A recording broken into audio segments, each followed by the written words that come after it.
Welcome to Tailored Talks, where real life, real estate, and a little bubbly come together. I'm your host, Taylor Oldham, and in each episode, we'll dive into real life stories, home projects, real estate tips, and honestly, whatever else pops up, because life doesn't fit into a perfect mold, and neither do we. So grab your favorite drink, sit back, and let's chat.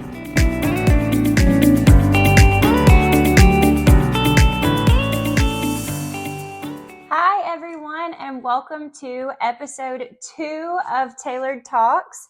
I'm your host, Taylor Oldham.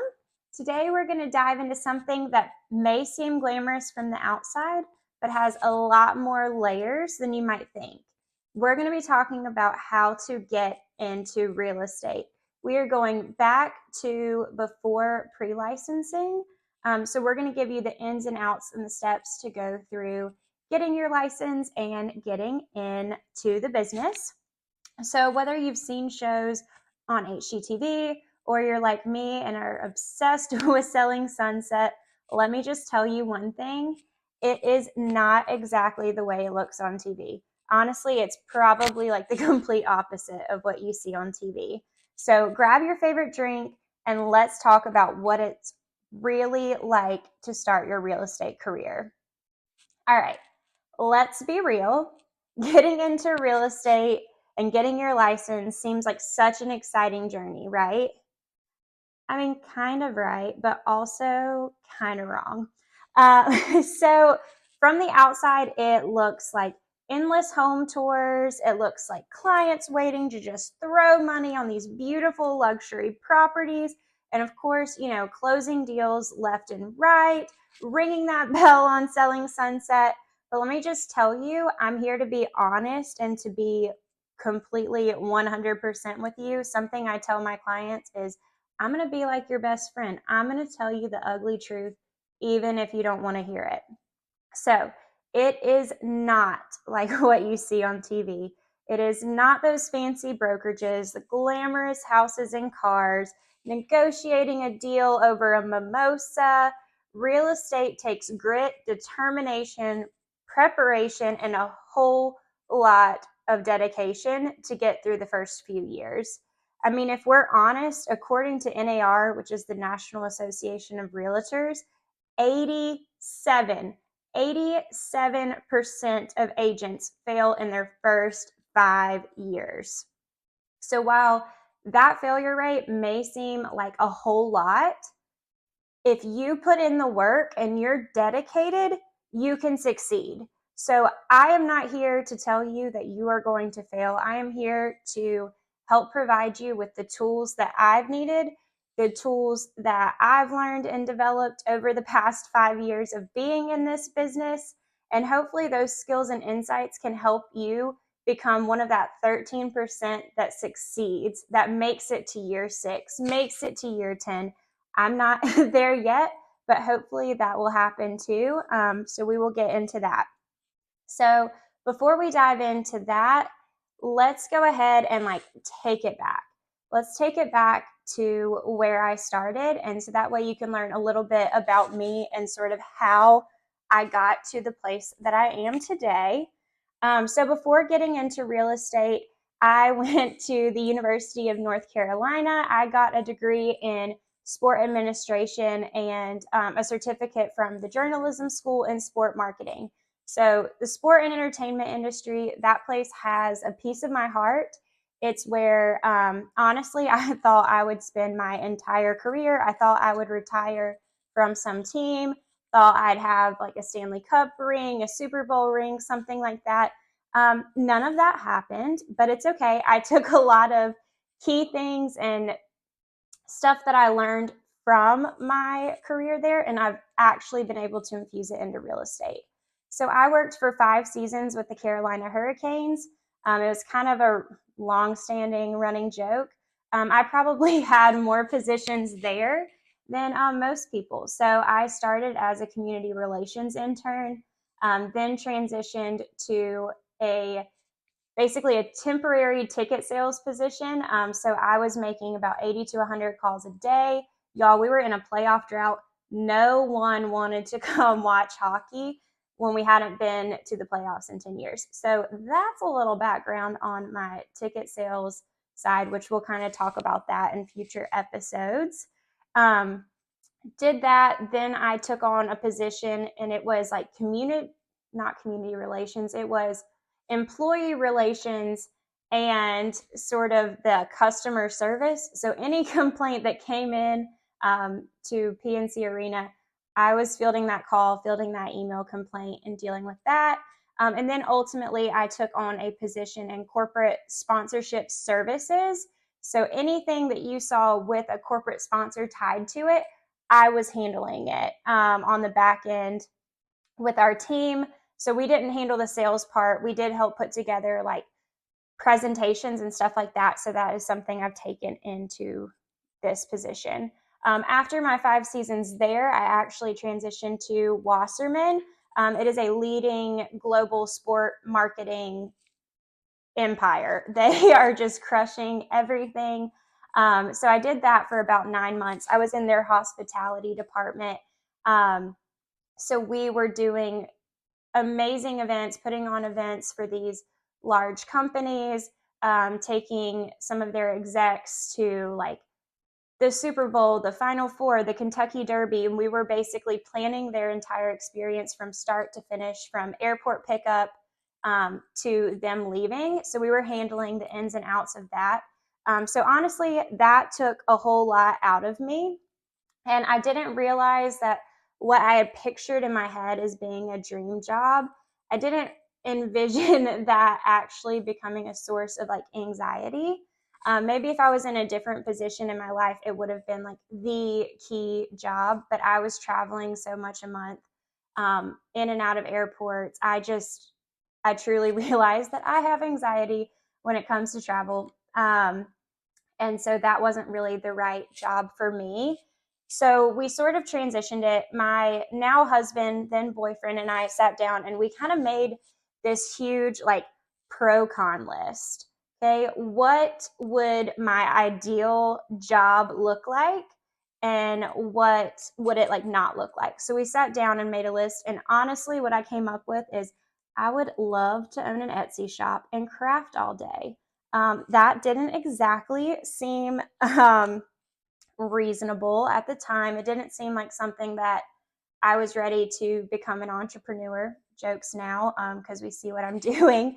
But so we sat down and we're trying to like figure out what I could be doing. I loved home projects. I loved the process when we worked with our amazing realtor to purchase our home. So Taylor, my husband's name is also Taylor. So little tidbit about me. But he said, why don't you sit down with Ashley, who helped us buy, and learn the ins and outs of the industry and sort of what that next step could look like. So she and I grabbed coffee and breakfast one morning and sort of talked about the ins and outs. Honestly, the first thing she said to me is, it is not like you see on TV. So I will hammer that point home until the day that I die. It is not like selling Sunset. Trust me, I love a good athleisure set. I love some comfy clothes to go meet with clients.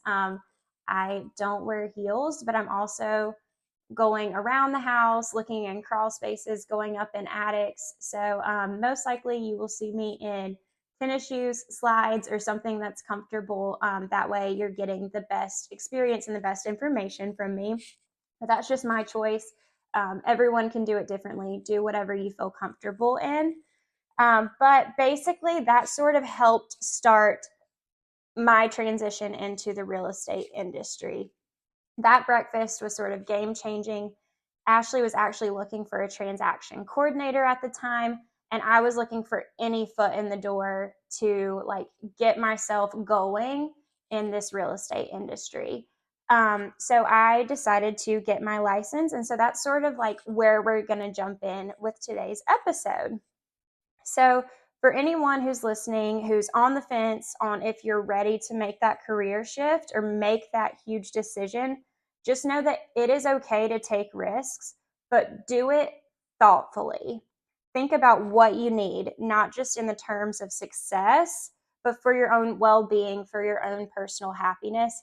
I think that was sort of the key thing here is I needed to do something that was going to make me happy, not stress me out, and like be something beneficial for like the future of like mine and Taylor's relationship, for the future of like our family that we're hoping to build. Like it just needs to be something that you're ready to put your all into. Because I mean, what's the old saying? Um, if you love what you're doing, you'll never work a day in your life. Honestly, that's pretty much how I feel about the industry that I'm in now. So, you want to get your real estate license. We're going to talk about the first step. It is imperative that you do your research. Getting your real estate license, in my opinion, is totally and completely different from actually practicing and selling real estate. So, what does that mean? That means they are teaching you pretty much real estate law. You've got to learn the ins and outs of the industry in order to then put it into practice down the road. So, the key thing that I did, you can go to the North Carolina Real Estate Commission website, do your research. There are tons of frequently asked questions on there. You can research the instructors, you can research the schools. Find a school and an instructor that has a high pass rating. That the test is hard. Getting your license in North Carolina is hard, and I know that the regulations and rules have changed over the past 5 years since I did it. So be sure that you're looking up the latest information. Agents that have had their license for a little bit probably don't know the ins and outs, so just do your research. To me, that is imperative. I will link the North Carolina Real Estate Commission's website in our show notes, so you can go there and start doing your research. My next piece of advice with that is start saving money. Being a realtor and getting your real estate license is commission based. You are no longer a W 2 employee, you are a 1099. So that means you've got to sell in order to bring in money to yourself and your family. So big thing there, have funds saved up. For me, it took about 6 or 7 months after getting my license to make my first sale. Now, I was doing transaction coordinating, I was helping doing showings, so you can find other means of making money in the beginning. But if you're going to do things a little bit differently and not immediately start diving into like leads and calling, which, like I said, I'm not a fan of cold calling. That's just my opinion. Then you've just got to figure out how are you going to prepare yourself for potentially a couple months of not making any money. So where do you even begin? Truly starts with finding the right school and finding the right teacher. I loved the company that I went through. Obviously, I'm not sure if they've changed over the past 5 years, but happy to share some more information. Just send me a message. The next key piece of advice is the difference between studying for your test and actually being prepared to sell real estate. So, studying for the test, honestly, like memorization, you can go to the school, you can take notes and things like that, but you've got to be willing to put in the work after hours. So, for me, I went and I worked my 9 to like 5, 6 o'clock job, and then I immediately went to real estate school. And I was there, I believe it was like 6 to 9 in the evening. And then obviously I was doing that throughout the week, but I would dedicate like every Sunday, I'm going to sit down and I am going to study, and I'm going to study everything that I can to better prepare myself to pass this test. So just keeping in mind that you need to make sure you have a teacher that is arming you with the tools to pass the test. If they're talking too much about experiences in the industry, might be time to look for a new teacher, because you need to be learning the terms, learning the ins and outs and the rules and things like that. Because to me, that was what was on the test whenever I was doing it. So yes, you can go ahead and start being like a transaction coordinator or an unlicensed assistant to learn that sort of side of real estate too. But I would really focus on just being prepared for what is going to be on the test. All right. So you have taken the class, you're starting to prepare for your test. So what's next? It is time to interview brokerages. All right. If you're like me, you came from a different field. So you're used to going in and like the the person that is hiring is actually asking you questions. Think about interviewing brokerages as the absolute reverse. You are interviewing them. Are they where you want to hang your license? Are they a company that you want to be associated with? That's what you're looking for. You're not going to be, they're not going to be picking you. You're going to be picking them. So make sure you come in armed with questions. So basically, some questions that I would keep in mind is, what kind of trainings are you offering? What is the culture like? Do you provide a mentorship or a mentorship program? Those are things that to me really matter when interviewing and like finding the place that's going to be the best fit. I personally interviewed at a couple, and I will say I definitely found the best fit for me. I have been with my brokerage, I've been with Choice Residential for 5 years now, the entirety of having my license, and I picked them because they let me line up with Ashley Denny. She became my mentor. I became her transaction coordinator. I did everything I could in my power to get started by learning from her. So if you are on the fence, want to learn more about a brokerage, if you'd like to learn more about Choice Residential, where I am, I'm happy to grab coffee, do a Zoom meeting, something like that. Just send me a message. I'll also provide like their website and Instagram account in the show notes if you want to learn any more about them. But another key thing is like, don't be scared to leave.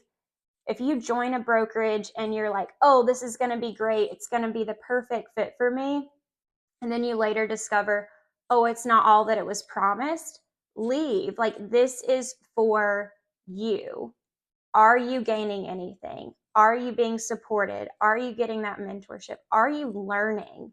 Like, if you're not getting what you need after a brokerage, leave, go somewhere else. It's truly like, you're not letting someone down. This is for the benefit of like you and your career and your next steps moving forward.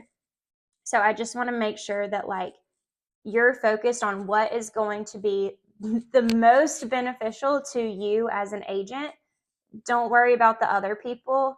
It's like they say, like, they're going to hire someone new. Like, make sure that you find the best fit and something that's going to be helpful. So let's just wrap up with this. I just want to encourage anyone who's thinking about going into real estate, just be thoughtful with it. I want to be here to support you. It's not an easy path, and there's definitely that high percentage of agents that fail early on. But if you stick with it, if you have the drive and determination, you can do it. I fully believe in you. Your family and friends are there to support you. So just stick with it, keep learning, and surround yourself with the right support. If you do that, I promise you, you can make it.